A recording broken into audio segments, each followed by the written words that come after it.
Khulna medical college হাসপাতালের post operative কক্ষে লাগা আগুনের ঘটনায় ৩ নার্স সহ 5 জন আহত হয়েছেন।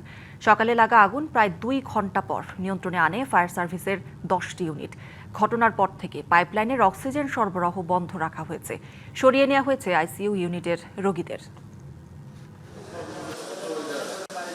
বুধবার সকাল ৬টায় খুলনা মেডিকেল কলেজ হাসপাতালের পোস্ট অপারেটিভ কক্ষে আগুন লাগে। সেই আগুন ছড়িয়ে পাশের অপারেশন থিয়েটারে।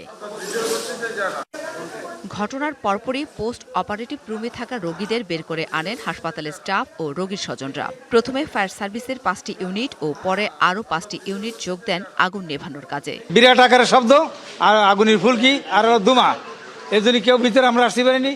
সিস্টার থেকে আমরা সবাই আটবাই থেকে আমাদের এখানে 8টা ওটি রুগী ছিল, আমরা তাদের দরজা ভেঙে রুগীকে বের করে দিয়ে আমাদের 8টা আইসিইউ আছে, ওই আইসিইউ শিফট করছি, কিছু উনাসে শিফট করছি, কিছু সিটি মেডিকেলে গেছে। প্রায় 2 ঘন্টার চেষ্টায় নিয়ন্ত্রণে আসে আগুন। এখানে কিছু লোক সামান্য আহত হয়েছে, 2-1 জন। আমাদের একজন ড্রাইভার সামান্য আহত হয়েছে।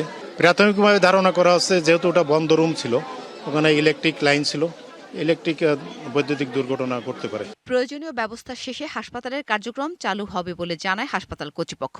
ঈদ আসবে, সাথে ক্যাশব্যাকও আসবে। নিজের বা প্রিয়জনের জন্য কেনাকাটায় এবারও নগদ পেমেন্টে পাচ্ছেন দারুণ ক্যাশব্যাক। তাই যাই কিনুন, পেমেন্ট করুন নগদে।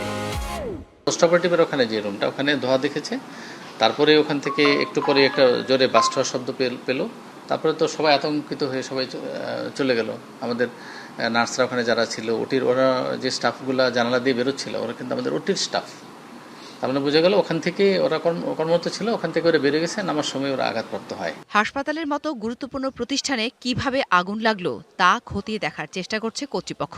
একই সাথে চলছে কার্যক্রম স্বাভাবিক করার কাজ। DBC news desk.